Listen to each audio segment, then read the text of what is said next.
একটা কথা আজ আমি তোমাকে বলবো, যদি তুমি সত্য বুঝে ফেলো ভগবান কেন তোমাকে কষ্ট দিচ্ছেন, তাহলে হয়তো তুমি কাঁদবে, কিন্তু সেই কান্না দুঃখের হবে না, সেই কান্না হবে উপলব্ধির।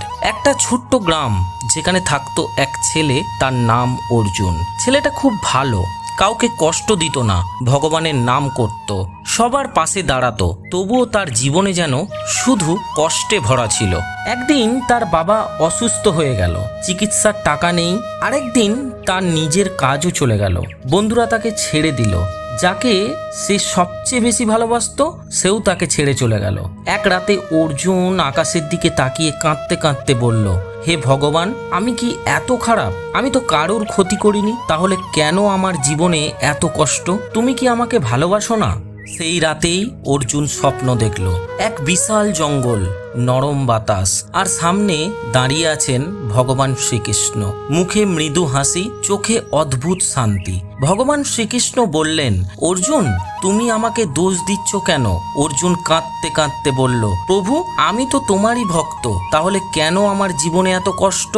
ভগবান শ্রীকৃষ্ণ মৃদু হেসে বললেন, তুমি কি জানো, আমি যার প্রতি বেশি দয়া করি তার জীবনেই বেশি পরীক্ষা দিই, কারণ আমি তাকে সাধারণ রাখতে চাই না, আমি তাকে অসাধারণ বানাতে চাই।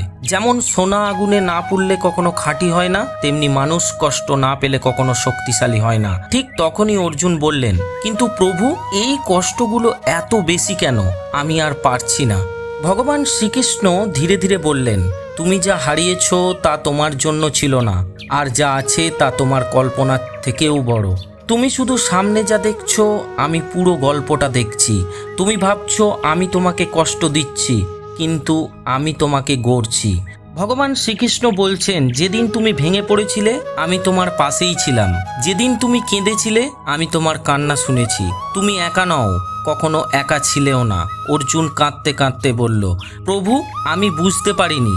তখনই ভগবান শ্রীকৃষ্ণ বলেন, শোনো অর্জুন, জীবনে কষ্ট আসবে, কিন্তু মনে রেখো, যার মাথায় মায়ের আশীর্বাদ আর ভগবানের কৃপা থাকে তার জীবনে অন্ধকার বেশি দিন থাকে না।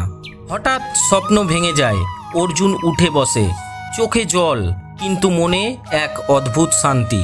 সে বুঝে যায় কষ্টটা শান্তির নয়, এটা ছিল তার জীবনের সবচেয়ে বড় আশীর্বাদ।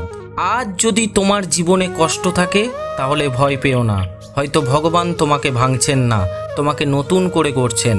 ভগবান কখনো কাউকে কষ্ট দেন না, তিনি শুধু আমাদের এমন জায়গায় নিয়ে যান যেখানে আমরা নিজের আসল শক্তিটা খুঁজে পাই। রাধে রাধে, জয় শ্রীকৃষ্ণ।